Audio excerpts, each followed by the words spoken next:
Hello, hello, hello, hello. Welcome back to another episode of the Negro Jump podcast. Yes, that podcast still named Negro Jump. How's it going? How you been? How's life? How's work? How the kids? That's right. Some of y'all old enough to have kids. Some of y'all aren't. Or you weren't at the time and now you are. So it's interesting how life goes that way. Yeah, so just how you doing? Check in with yourself. Do some breathing exercises. Listen to Jermaine Cole meditate. I think that's the name of the song. Yeah, meditate.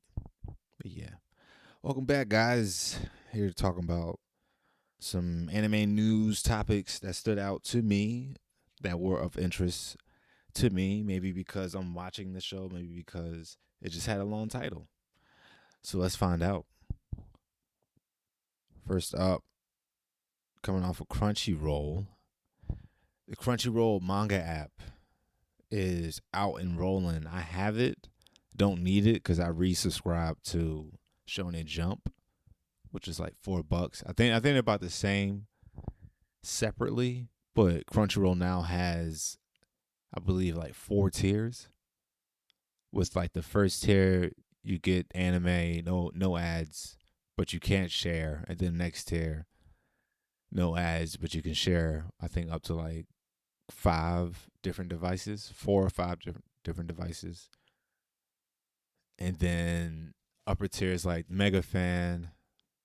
That might be the new 4th tier, where you get like the discounts in the store, the Crunchyroll store, that is, and you get the manga app, or maybe that's the next tier. But yes, yes. Crunchyroll is lining up to be the one-stop shop for anime things. You want to shop it. You want a statue. You want the manga. You want the limited edition Sasha Banks. Excuse me, not Sasha Banks. Money Monet collab. Did you know about that? Did you know they had a collab? The t-shirts are pretty cool. I just know nothing of her. I missed all of that coming back to wrestling. That whole situation. But yes, they offer a lot. They bought out Atsuko. I have one of their last pieces, the Dragon Ball Eternal jacket. I bought it a little too snug, but I didn't want a puffy nylon jacket just brushing, just swiffing on my pits. Didn't really want that. I felt like it would stained real badly. Hmm.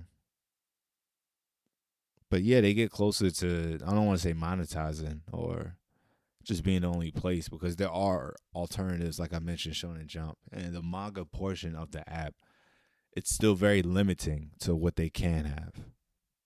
We also still have Viz Media. Then there's like a manga plus app. I forgot who is in charge of that one, who owns that one, but yeah, anime is still everywhere. But Crunchyroll is just one of, they want to make themselves a one stop shop. They even have a podcast that's still going on. That's weekly. The anime, it wasn't anime experience. It was like something anime. It was like anime. It's gonna bother me, so I'm gonna look it up. Let's see.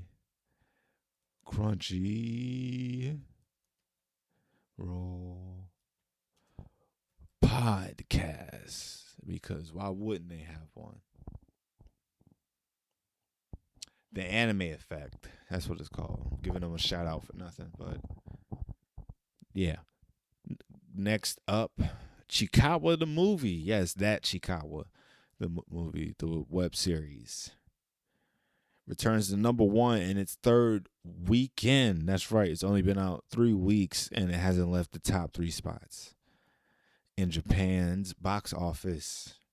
It beat Demon Slayer's previous screenings, pre-sales, and it recently just reclaimed its number one spot from Spider Man Brand New Day off of its opening weekend. Holy shoot! Yeah, that's wild. Because Spider Man came and like everybody was like, "All right, stop what you're doing. Go check out Spider Man. But yeah, Chiikawa just crept back up. This is mostly due in speculation, which I was reading an article that they were distributing these Bonbon Drop stickers. Now, I didn't look them up, but I'm gonna do it now because I should have did my due diligence. What is it? No, not Don Don. Bonbon. Bonbon Drop. Drop mini stickers. What are these? Tamagotchi. They were giving out Tamagotchi stickers. Go to the movie. Well, it is Tamagotchi because I know what it is. So, shout out to them, man. Keeping it going. I remember when the Mewtwo. Now I'm officially absolutely because I can say things like I remember when I got the Ancient Mew card in the movie theater, and now that card like graded is worth I think like $100 maybe, but yeah. I remember when Yu-Gi-Oh had those movie exclusive cards, and my brother, the cheating bastard, kept them for himself and just destroyed me every time. He left all the other cards to me that we had collectively, which I don't even know where he got them from. And I tried to like just piece something together, trying to make some sense and use what little common sense I had and comprehension. So he would like just constantly use he would use like it was a card that would wipe our decks, and then he would wait till he got all the sphinxes in his hands and then play like Return for the Other Dimension. He did something cheat that he wasn't supposed to do because I guess he didn't comprehend the cards himself. But yeah, shout out my brother, the cheating bastard. I love you. Dang, where's my pen? I got it. Last episode, the title hit me in the middle of the episode, and I forgot it because I didn't write it down when I should have. So I want to be prepared. But yes, Chiikawa is number one in the Japanese box office right now. Again, standing from last weekend's numbers. Reclaimed his spot from number 2. Spider Man Brand New Day dropped down to number 2. Then you have number 3, which is Minions and Monsters. New entry on the top 5 list. Then you have, and hear me out for this, wait for it. I Want to See You Again on That Starry Hill. I immediately saw the Japanese title when I was looking up box office for Japan, and I was like, I'm pretty sure I should translate this because this is already 3 lines, and I don't write that small. So that was number 4, and then dropping down to number 5, Toy Story 5, which I don't know if I want to watch it. So I feel a little too old. I don't have kids to experience a Toy Story trilogy with, or rather them go through the same television programming I did, but like more control, more curated. So like by the time they're a teenager, is like I want to take them on the Adult Swim trip, like just have a night or a week where I just introduce them to everything that I watched and I liked on Adult Swim. That would be cool. And then speaking of Adult Swim, they're celebrating, I forgot, 30th, 25th anniversary by recreating their OG original block with C-Lab, Brock Show, all the OGs up there. So if you have cable and Cartoon Network, go holla at them. Go check them out. Like they're sponsoring this. Here I am shouting them out. Filling words and shit. Next up, Tankman adaptation premieres October 4th. No clear signs, no news on where it will be available. I'm assuming Hulu, either Hulu or Crunchyroll we'll have Tank Chair. It's a very violent series. I thought it was some like heroic shit, but it's not. It's an assassin that is now in a chair, in a wheelchair, because his consciousness was robbed of him trying to protect his sister, and the only thing that remains there is his impulse to kill. So they put him in battle armor and just let him go to town. And it the world reminds me of Doro, even though it looks nothing like it. It looks way more cleaner. Doro has a very gritty vibe and visual to it, even though it also is very clean. This one was definitely like more clean and more like modern versus Doro was borderline like steampunk. Steampunk. What was that era in England? I guess Great Industrial Era. All of the steam machines and things like that. So, but yeah, Tank Chair. I've seen multiple panels over the past year. Looks interesting. I watched the teaser. Looks very interesting. Immediately gave me Ichi the Killer. It was another anime it reminded me of too, but with the Doro like vibes to it. Ichi the Killer because you got the psycho guy that you're following that is not well mentally and is just killing people. And it's not even people, there were monsters. There were monsters in the teaser. So shout out Tank Chair. Shout out Tank Chair.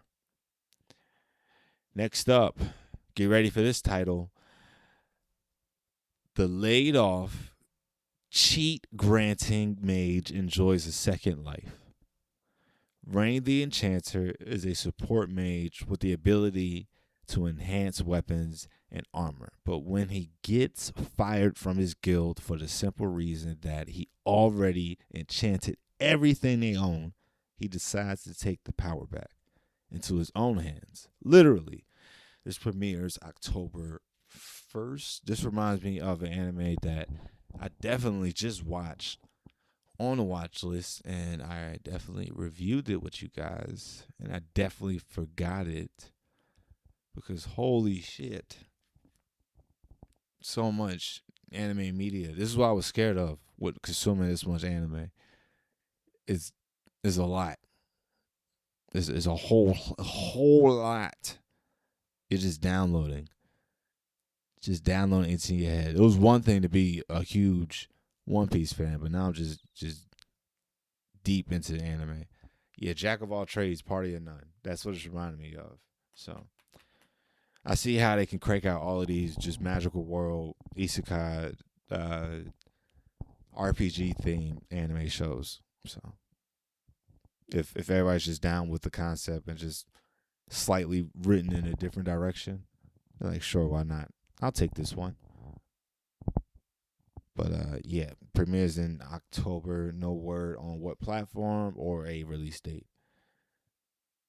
Did I say Tank Man was October 4th? I hope I did, because I'm excited to see that one. That'll be fun. Let's see. Next up, late news. This is late news, because I didn't believe it when they said they confirmed the Naruto live action movie is actually happening, but it actually is happening because it was also announced that Spider Man Brand New Day's director,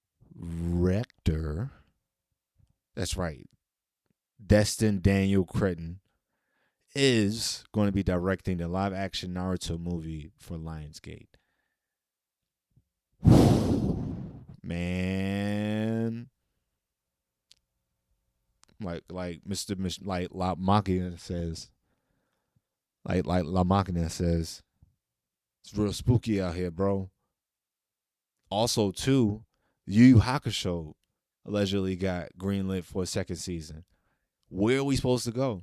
Straight to Demon World? Are we dealing with Four Saint Beast, or are we dealing straight with Raizo? We doing Chapter Black? Because we rushed and skipped over development. You gave key moments, but rushed and skipped over development. I understand why, because you had one shot, and you proved it. You proved yourself with 5 episodes versus a movie which they're only greenlighting episodes versus movies, unfortunately. I think it would have been better sold as a movie, unlike the Bleach movie, which might have worked better as a series. So it's getting spooky out here in these anime streets, man. But yes, Mr. Cretin is in charge of directing it. They announced worldwide casting. So go ahead, get your reels out there. Contact your agents. You could be a ninja in the Hidden Leaf Village. Coming real soon to the big screen. So it's gonna be a good time. But yeah, from Lionsgate, that's interesting. But his resume includes, like I said, Spider Man Brand New Day, Wonder Man, American Born Chinese, Shang-Chi. So yes, that Shang-Chi. I said that very anticlimactic. But yes, Shang-Chi. So he's Disney heavy, locked in, and they trust him. So hopefully he applies some of that Spider-Man Brand New Day juju over to Naruto. That would really help with scenery imagery, like especially with how far they would go. If it's a movie, I would like to see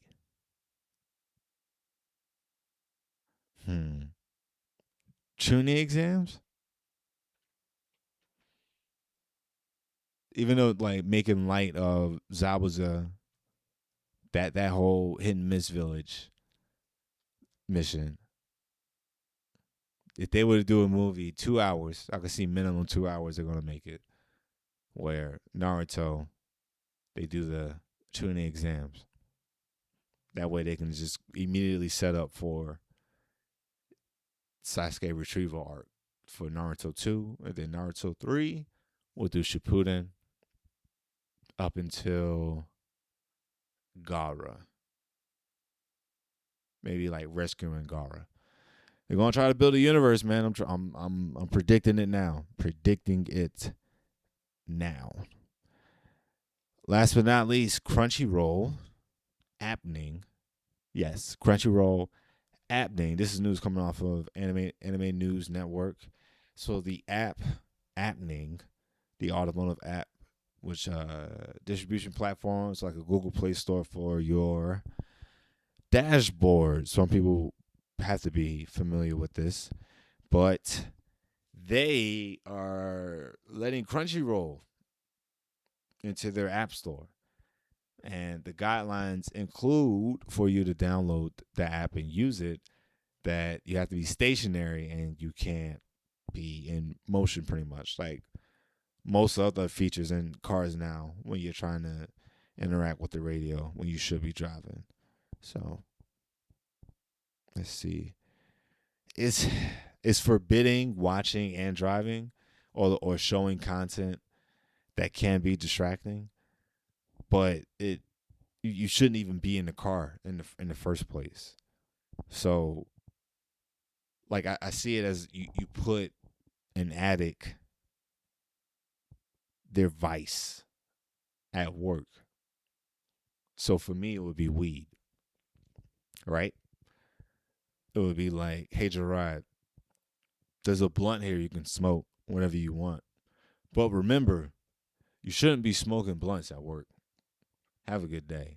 Now I got 8 hours to contemplate when I'm going to grab this blunt and smoke it because it's right here in front of my face. Casually. And then to up the antics, today everybody's just blowing it down. Blowing it down in Costco. Buying everything, sampling everything that ain't supposed to be sampled. Looking a hot mess. So it was like somebody kept an eye. Somebody was like, hey, yo, Meghan Trainor is on set today. Well, excuse me, no, not set. She's in the studio today. And the studio is sponsored by Ozempic. So we need to keep an eye out. If you haven't seen what Meghan Trainor looks like, it's shocking. Sounds harsh, but that's the only word I could think of to describe it. Her body change from what I remember what she looked like maybe like 3-4 years ago with Junie Cortez, Mr. Spy Kid himself, locked that down, to now where her neck is just super long. So super long. Oh man.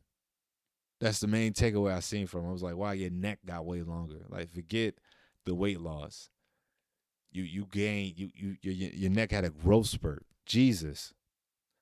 I hope you're doing well. You seem to be doing well. So hopefully my words won't be taken to be unwell or don't want to send that energy out there. But yes, shocking when I saw that. I was like, wow, that's Meghan Trainor.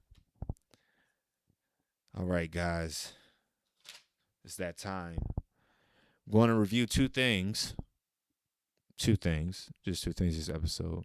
Funny enough, on my watch list, and I say that plurally because I include my YouTube one that I stay active on when I reviewed the Fear of the Black Hat rap group spoof that I never saw that came out in 94. Today, I'm going to be talking about Clevantis first. I was going to say the second one, but I'm going to leave it as a surprise because I've already said it. Clevantis, this is, I believe, is a newer anime. There aren't many episodes out right now. I didn't mean to hit play. Don't play a Crunchyroll. But Clevantis being a fantasy anime again, knights, magic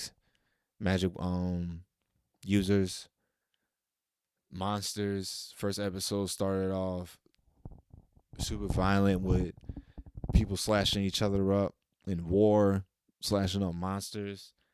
They're going to fight one of the four great lords named Clevantis, this black dragon-esque with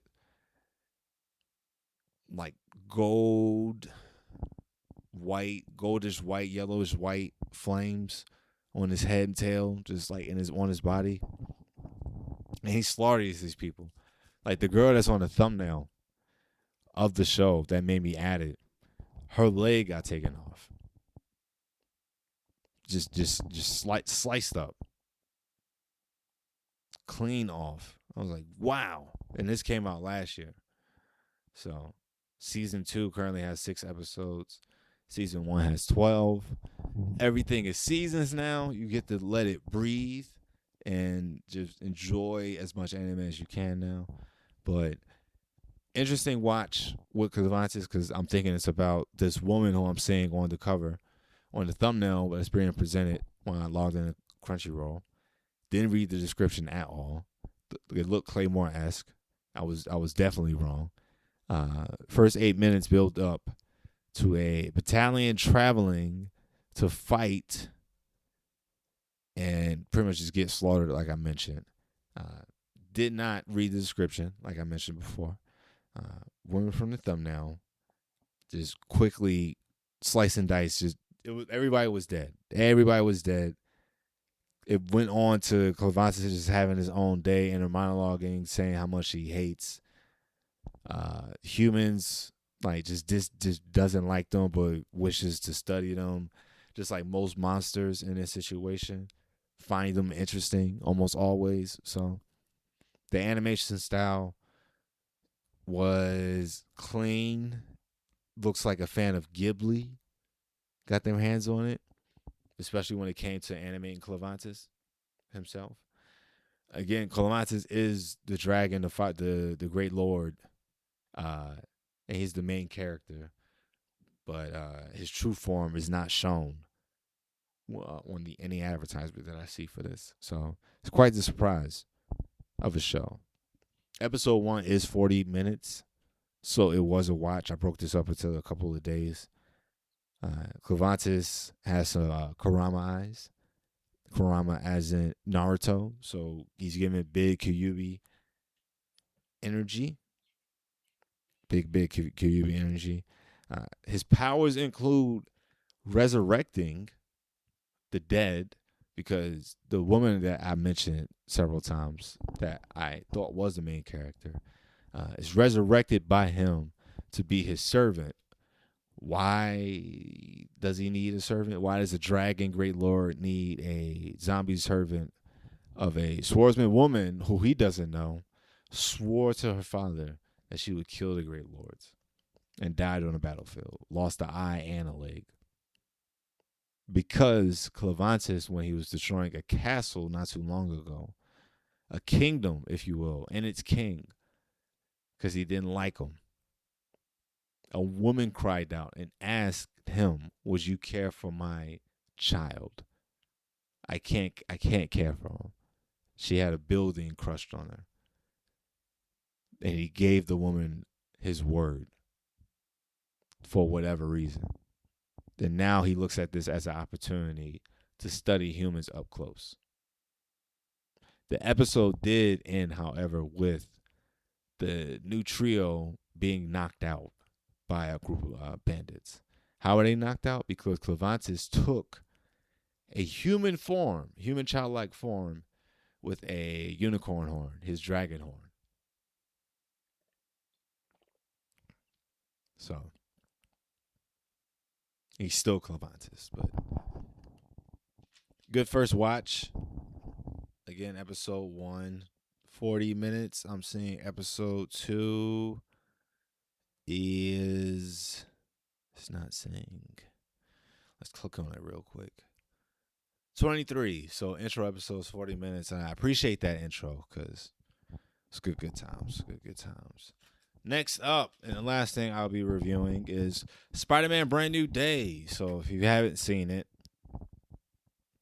I'm not going to give major spoilers like I got spoiled on Twitter, which made me go see the movie because I wasn't in a rush. But the spoiler was really big. Really big. So Spider Man Brand New Day being the 4th installment in the Holland Spider-Man Peter Parker series. Bravo, job well done.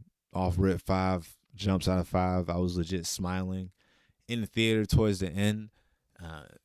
Great way to have your overpowering characters, whether they be literally overpowering or in performances and series.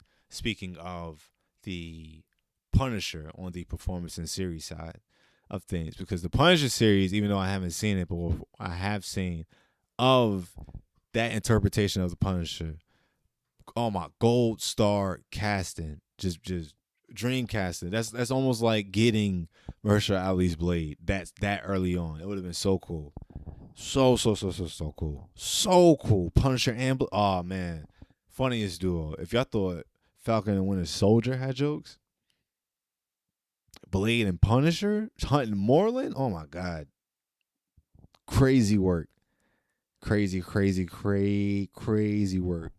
Fucking Mahershala and Shane hunting down more Jared Leto. But yeah, it was a good time. Very nostalgic for any Spider-Man fan in general, to what they took it back to, how he's handling his business, going about being Spider-Man. Watching it, I was thinking so much of the MCU universe and thinking like, wow, this is a good Spider-Man. I appreciate the build up, but the sacrifices that we had, mainly being the Ironheart series or IP that could have been, or maybe they'll end up using again soon. With I don't even see how they'll do that with recasting Robert Downey Jr. unless he's a Doom variant. So. But I'm getting to the point of that Riri Williams' whole entry point to Marvel and superhero stuff was Tony Stark, who sought her out and knew that she was smart as hell and became her Jarvis while she built her own high-tech armor. Now, I haven't seen the series, but I'm pretty sure that was left out because Riri hooked up with the Wakanda Nation, which is still a great hookup, but I think it took some of her shine away, because that's a really cool come up.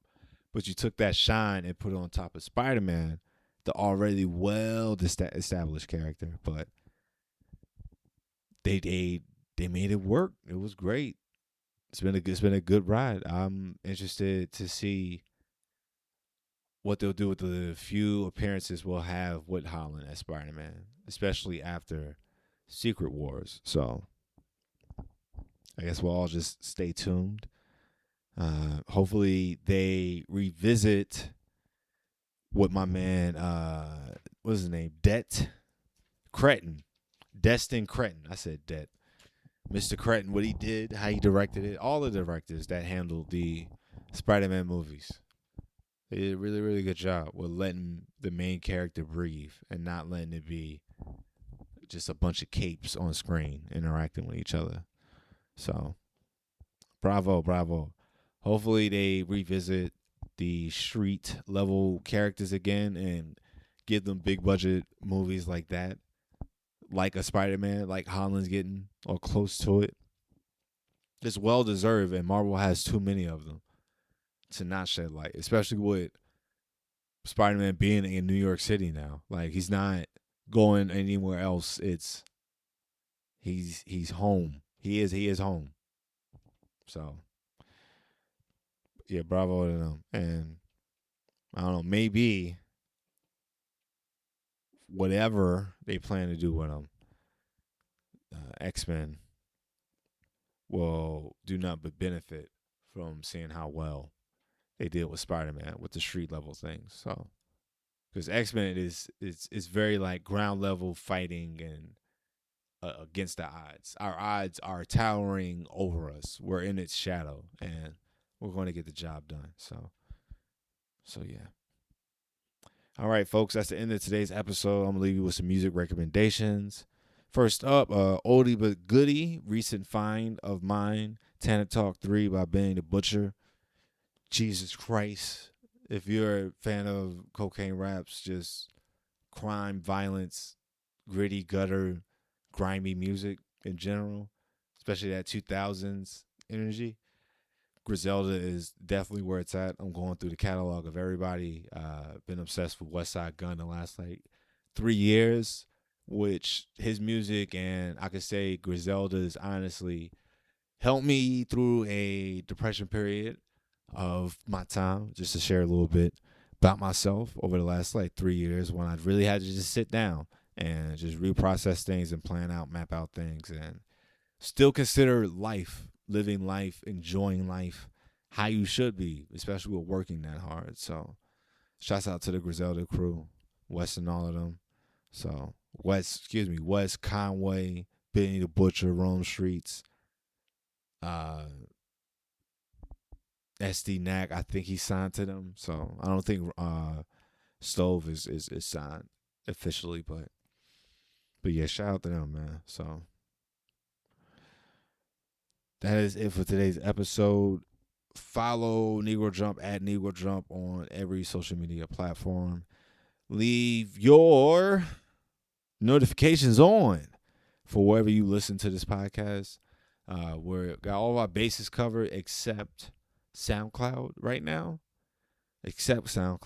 So as soon as we get SoundCloud cleared, we'll be back on SoundCloud. Oh man, I miss SoundCloud. So much. It's still SoundCloud too. Like, you can still discover so much up there and still find gems that aren't available anywhere on except SoundCloud. So yeah, we'll be back up there soon. But yeah, Spotify, YouTube, iTunes, Chrome, which is so many places the analysts are telling me that I've never even known people to listen to the podcast on. But go ahead and leave your notifications on. Leave a comment. Leave a recommendation. You know what I'm saying? What I can watch. What you're watching. Maybe a genre I should tap into. Maybe a movie I should watch. So, yeah. Appreciate you again for listening. I've been Jarrod Fortune. Y'all have a great rest of your day.